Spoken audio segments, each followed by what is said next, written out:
Thank you for joining us for Still Speaking, a podcast from Ivanhoe Congregational Church. No matter who you are or where you are in life's journey, you are welcome here. We are a united Church of Christ in Mundelein, Illinois, and an open and affirming congregation. This podcast aims to explore Scripture through conversation with the purpose of discovering new insights and enhancing individual faith practices. God is still speaking, and we are all listening to discern a message for today and deepen our faith.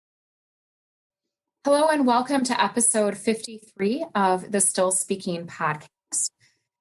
This week we are exploring 1 year later. It is the anniversary of when the pandemic was officially declared, and within a couple of weeks, all of our lives looked entirely different than they had fully until then.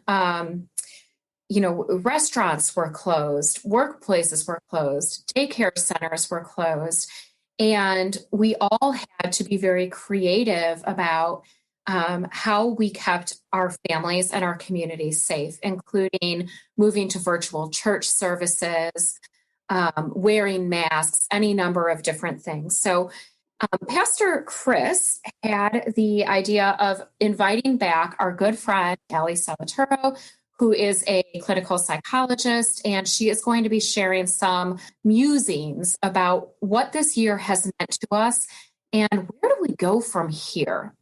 I'm your co-host, Shelley Groh, and thank you as always to Barry Johnson, who keeps us sounding good. So with that, I'm going to turn it over to Pastor Kris to share a little bit more about what you've been thinking about and what your hopes are for this conversation.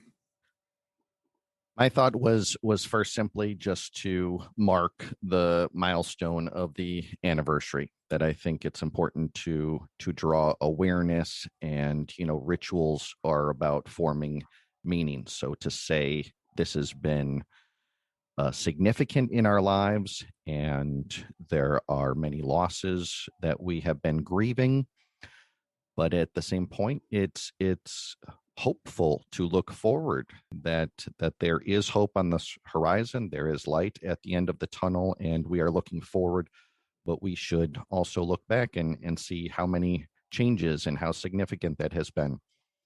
But for a sense of care for our community, I believe there will be long-term effects, especially mental health concerns, that we should be aware of and compassionate for, and find ways to take care of ourselves and our church family and our community. So that was really my desire about marking this anniversary. Great, thank you for that. Ellie, I'm going to turn it over to you right off the bat here. What are some of the things that you've been observing as we're kind of marking this anniversary? I think a lot of people have been hopeful as the vaccines are rolling out faster and faster. It seems like we've moved now from July to May. It sounds like people are looking forward to getting vaccines. But at the same time, people are still having some significant difficulties. I know that some articles came out just in the last maybe month about children especially, and how the depression rate in children has gone up, especially among teenagers. I think I heard some statistic, I can't remember exactly, but ages 18 to 24 being at a higher risk for suicide. So I think people are still having difficulties, but I think there's also a lot of hope on the horizon. It's a devastating statistic to think about in terms of our young people. What do you think some of the causes are for that trend, and what are some things that we're cognizant of to help shore up mental health, not just with young people, but you can broaden that answer if you'd like to. Well, I think we're struggling with a lot more stresses in the last year, and we don't have the same coping skills available to us. And I think we talked about this in the last podcast that I was on, but basically the fact that we're so isolated, and the things that we have available, like going to the gym and things like that, aren't available to us. And at the same time, we're facing things like a lot of exposure to traumatic issues in the news, not to mention that this was also an election year, which is enough in itself. But I think with my kids, when we talk about children, I've noticed that they're dealing with a lot of homework issues without the same resources available to them as far as teachers helping them out, staying after school, things like that. And then we're just not able to see our relatives and do things that normally make us happy or take some of the loneliness away. So I think it's a perfect storm of things that we have to cope with and not a lot of coping available to us. So is it fair to call this trauma? It is the pandemic, the event of the past year, collective trauma? And if so, are there recovery models we can look toward for the short and long term? I think it's fair to call it collective trauma. I think collective trauma is any event that we're all experiencing together when it's, a terrible event, just like some other things that we've been through, like September 11th and so forth. I think we have to keep in mind about something like collective trauma as we talk about this today is that not everybody experienced the coronavirus the same way. That some people dealt with some devastating losses of people close to them. I'm sure some people who were sick were worried that they might die. And then there were some of us who just experienced some mundane issues, like having to balance a full-time workload and taking care of our kids at home. And so I think everybody's probably experienced this in a different level, but that happens a lot. Like you'll hear stories about, a river that floods and some people die and other people don't, and some homes are spared and some are not. So I think that this is not unique in that regard. So yeah, I don't know if I have like a particular model going forward. I guess I just thought that I would highlight that not only are we going through this in a different way, but I also think that we're going to heal in different ways as well. We talked in the last podcast about a good balance between facing things, but also distracting from things, that if you spend too much time immersed in some sort of anxiety or depression, that's not healthy. But at the same time, if you completely don't face it, then you end up not being transformed by the pain in the way that a psychologist would want you to. And I think God wants us to be transformed by this event as well. So I think having a balance between those two things is probably one of the things that I would highlight. Just being aware that there's healing that needs to be done is a good first step. I think people are going to be surprised at the ways that this continues to linger in their lives. I have an example from grad school. Somebody that was in my cohort, her husband had a heart attack at work and she got the call while she was at home. And then she said afterwards, every time the phone would ring, she would think, oh, here comes more bad news. And so I think the same thing may be true for us, where we may find ourselves occasionally lapsing into past behaviors that helped us during the pandemic, feeling protective, feeling scared, with things that happen in the future that aren't necessarily scary or a threat to us. So the idea that if the first time I'm in a crowd, if everyone's vaccinated, I'm still going to feel pretty leery of that situation. The next time I see some sort of disease hit American shores, like I remember Ebola from the past, I think I'm going to wonder, is this going to be another pandemic? So I think just being aware that there are probably things that'll come up in the next, few years that will still trigger some sort of response in us. But the same things are true for recovery with this that are true, always, is just take care of yourself, make sure to connect with other people, and just, pray, look for hope, things like that. I would like to talk a little bit about taking care of yourself, and maybe we can get a little bit more specific there.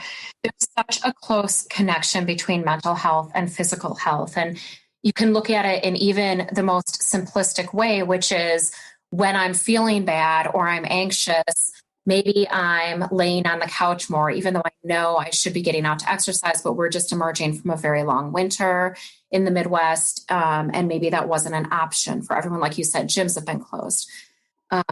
Maybe I ate more ice cream than I would any other year. Mm-hmm. Not just speaking for myself here. Well, we did talk a lot about Halloween candy last time. I don't know if there's any left. There is not any more left for sure, but we're about to get into Easter candy. So just the cycle continues. So I think that that's something when we talk about self-care, and we've got an opportunity now because the ice is off of the roads, we can start to think about taking a walk outside without the worry of falling, that type of thing. Do you have any thoughts on that mental and physical connection, and how, as we're thinking about self-care, how do we look at it from both perspectives? Yeah, so you're highlighting some of the physical aspects of self-care. And I think there's a few different ways you can look at it. In cognitive behavioral therapy, they look at cognitive, behavioral, environmental, physiological, and emotional aspects of recovery or depression. So what you're talking about, and I think I mentioned this last time, that the things that we put into our bodies and the things that we do to our bodies have an effect on the chemistry that our bodies can produce. And so if you're not giving yourself things like protein or certain types of vitamins, then your brain cannot produce the amount of serotonin that you need to be happy. So we also know with working out that causes dopamine rushes and so forth. It also helps your system eat up the adrenaline it's been storing, and sometimes for false reasons, like our bodies are storing a lot of adrenaline during the pandemic because we're constantly on alert, which is good for us. But at the same time, we don't need to fight a bear, run from something, whatever. So working out's a good way to deal with that as well. But there's also self-care with things like how we're thinking about what's going on. So you want to make sure that you're giving yourself a break mentally, that you're not being overly demanding of yourself. This is all of our first pandemics. We're not doing this perfectly. Nobody's getting a grade. We've been isolated, and so we have no idea how everybody else is coping with this besides what people post on social media. So just to use, good self-talk, just to not hold yourself to too high of a standard. And then let's see, behaviorally, trying to get out and socialize, trying to reconnect with society, reconnect with family in ways that feel safe to you. Those are important as well. There's a model of depression where they talk about just even leaving your house is something that'll sort of help you recover from things. So, yeah. That's great. And something that's probably been very lacking for a lot of people. I was talking to a coworker earlier today, and we had asked everyone on the call as an icebreaker, what is one thing you're looking forward to with spring coming? And she said, I really just want to see friends. I haven't seen a friend since October, right? But in person. Oh, yeah. And that's tough. I think that socialization component is going to be really important as the weather's better and people feel, it's going to be a while for the bulk of the population to get vaccinated. I'm so grateful to hear that our most at-risk groups are, being taken care of, but there are still a lot of people who are going to have to be very careful for months to come.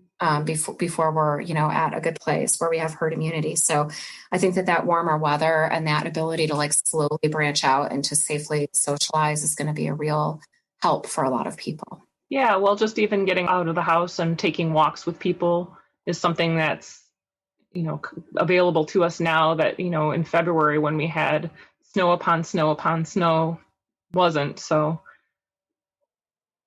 what is a gentle way we can be good to ourselves in terms of this?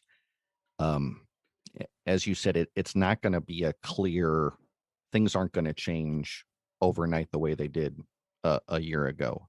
It'll be a gradual, I don't even want to use the term like new normal, but how would you talk about that with us or with clients that need help, this like getting back to whatever we think is normal?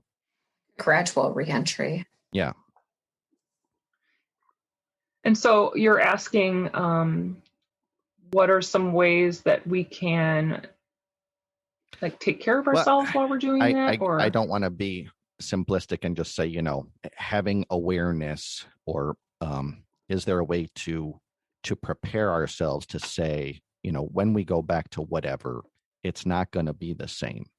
It can't be just enough to tell myself that way, right? I'm going to have emotions, I'm going to have anticipations, and probably a lot of disappointment, right?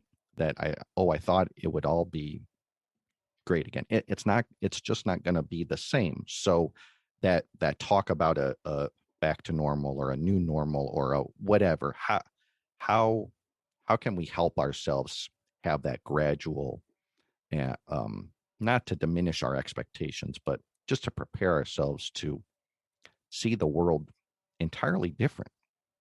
Yeah, I think we talked about that a little bit last time, and I'm not sure if this entirely answers your question, but if the world was exactly the way it was before this happened, then why does it matter that this happened? And I think the same is true for ourselves, that anytime we go through a trial, I think we want to come out different than where we were before. And so, that being said, when you are expecting things to be different when you emerge from this, I think it could be frustrating to run into things not being the same as when you entered the transitional period. So I think being aware that that is the case is probably the best tool that people could have, is to know that there are going to be struggles.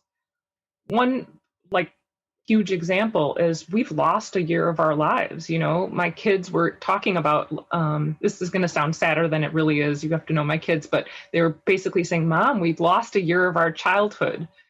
When you think about that, it's true. It's a little sad. And it's the same. Like, my parents are in their 70s, and this is a year that I really didn't get to see them as much as, I would have. So there's going to be a loss no matter how society is when we go back into it. And so I think just being aware of that for ourselves, and maybe aware of that for other people as well. Mm-hmm. You may find that other people aren't hopping right back into things the way you expect them to, and to just keep a sense that everybody's processing this differently, and that some people may be slower to re-enter as a way of fully kind of digesting what happened, or making sense of the trauma, or kind of just making meaning out of what happened. Thank you. Pastor Kris, I know you've been doing a lot of reading and research on this as well as you're thinking about how to guide the congregation and community. What are some of the thoughts that you've been having as we're thinking about opening up again in small and bigger ways? I think I put that in the last question to Allie, because I'm really concerned about people coming back and thinking that the church will feel the same way it did a year ago. So if we were to have an in-person service, we would all have to wear masks. We would all have to sit spaced out. We would not be able to sing. It would be a short, simple service, which might meet your need to be together with the church family in the same space, but it's not going to feel the same. And my worry is that you would walk out saying that didn't feel good. And I don't want to say, I told you so, because it's not going to feel the same. It's going to be entirely different. If we wait a bit longer until some of those precautions can be lifted, I think it would feel better. And we have outside as the safest, best option to give people plenty of space to spread out and to have that kind of different feeling of being outside. So that's where I think the safety precautions are best, and the expectations can be adapted so that coming into, not only is sanctuary a safe space, it's a holy, sacred space that a lot of us have really emotional attachments to, and I don't want to have people to have some sort of strange experience that creates a obstacle to that sacred connection. So those are my worries about being too quick to regather, because I just don't want anything to prevent the most meaningful experience, because that's my desire. That's what I work on creating, trying to create a meaningful, memorable moment of worship each week. And that the sanctuary is a place where people feel safety. Right. And you don't want them to not feel safe there under any circumstances. Absolutely. Absolutely. Is there anything you're going to miss about the pandemic year as we're doing a look back? Anything that you kind of hope won't go back to the way it was before? I have an answer to your first question, but not your second question. It's okay. Yeah, I was reflecting on how much time I've spent with my kids, which is both a blessing and a curse if you think about it, because it's been a lot more work than usual. I normally have childcare at least 2 days a week, and the ability to have childcare other times when I need it. And so I've spent so much time with them, and they've needed more help because as they're working on school projects and so forth, their teachers aren't available. Like one of their teachers has kids, so she takes care of her child during the evenings and doesn't respond to emails after 3. So I've been doing a lot of studying about Aztec culture and helping write papers and things like that. What's interesting is my kids are about to be teenagers within the next however many years. And at that point, I hear anyway, maybe you could comment on this, Pastor Kris, that they start to disappear and want to be with their friends. And I know I'm going to look back on this year and think, like, even though I would never want the pandemic back, this is something that I'm going to miss, is the closeness that our family had. How about you? Well, I'll answer the second question. My hope for the change that will stay is hopefully everyone's elevated understanding of empathy and compassion and care, for us to have spent a year really thinking, not solely about how to protect myself, but how to, that's why you wear a mask. You don't really wear a mask to protect yourself. You wear a mask to protect the person that you're meeting with. So to have that formative understanding of loving your neighbor, if your sense of empathy, compassion, and care has not increased in the past year, check your pulse, because that's what I'm proud of for our community, and that's what I hope will continue. Yeah, I like the innovation that's come out of this. Like, I think we've all learned that there's more than one way to get things done. Whether it's as simple as like Instacart versus having to go to the grocery store yourself, and then that provides, income for somebody else in the community. And I don't know, I just think that there's been a lot of ingenuity. And I also think that one really great thing is, as much as you've all heard me complain about all the Zoom all the time, but I love the fact that people who live across the country, it's just so much easier, and it's the norm now to get together with them. So like my cousins in San Diego, I maybe would send them a Christmas card, or like maybe have a phone call a couple times a year, but now it's no big deal to, get on a Zoom and do a game night or something. And I think that's a really cool outcome as well. So even though I'm very much looking forward to being in person with local people much more frequently, and by the way, like my readiness for that is like August, like, we can do some small backyard gatherings and some boat rides and stuff before then. But like I said before, I don't have any anticipation that I'll be vaccinated before, July or something like that. So I have like a long view in terms of when togetherness will happen. And I'm really looking forward to that. But I also want to keep the connections and the fun ways that like all the door drops, we've done them through church, but also Barry, for example, is a neighbor of mine. And so he would drop by with treats from Taste of Paris occasionally, or, Joanna and I would drop off things for the girls. And like, it's that sense of community that has been really cool. Early on in the pandemic, a neighbor of mine was posting she couldn't find toilet paper, and somebody dropped off toilet paper on her doorstep. That's perfect. Like, when else in your life would you have delivered toilet paper to somebody? How silly is that? It is. Yep. I love it.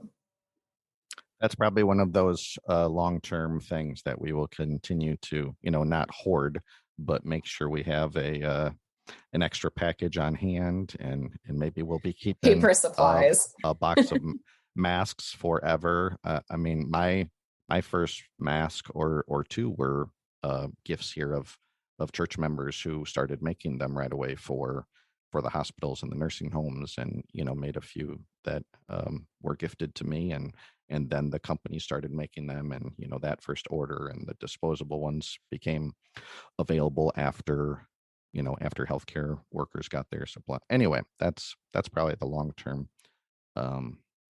sense of protection. Never want to run out of toilet paper. Yeah. Well, and I don't think we'll ever look at infectious diseases the same anymore either. Like, we're pretty good hand washers here. Like when the kids used to get home from school, we'd have them wash their hands. My mother-in-law always used to say, "Oh, I just went to the gas station. Let me wash my hands." But I think everybody's going to be much better at personal hygiene, at least for a while, until we forget again. When do you think the first birthday cake with candles on it will come back? I think that's gone. Just not even necessary anymore. You can clap them out. That's what I do with the sanctuary candles when I'm wearing my mask. I clap them out. There you go. Okay, cool. Well, thank you so much for this conversation. I'm a big person on anniversaries, and whenever we come across a milestone, I think it's important to talk about it, to share this collective experience and how bizarre it has been, but also how we can help, continue to work our way through it. I think one of the reasons we wanted to do this too and to have you on, Allie, is that the anxiety isn't gone. Like it's been a year of anxiety and depression for a lot of people, and it's a heavy load to carry. So any way that we can find through the models that you've presented, through the prayer and the guidance that Pastor Kris offers us, it's just going to help us continue to get stronger. So thank you for that. Any last thoughts?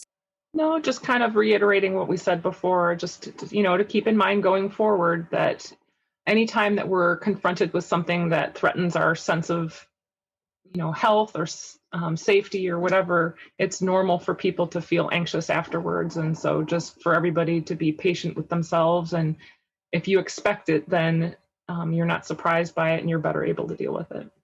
Thank you for that. Pastor Kris? So this is a prayer marking 1 year of pandemic life with credit to Reverend Tracy Smith. God, you are with us all the time. All the time you are with us. Today we remember. We remember how things used to be. We remember how many things we have gone through. We remember things we missed and people we lost. Today we hope. We hope for healing. We hope for vaccines. We hope for wisdom. Today we share. We share smiles with one another. We share our joys and our sorrows. We share our dreams for the future. God, you are with us all the time.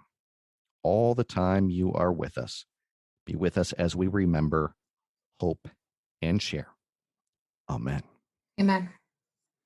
Thank you. Thank you so much. Thank you for joining us for this podcast from Ivanhoe Congregational Church. We hope you'll join us for worship on any Sunday morning at 10 a.m. You can find us on Facebook or visit our website at ivanhoechurch.org. That's IVANHOE church.org.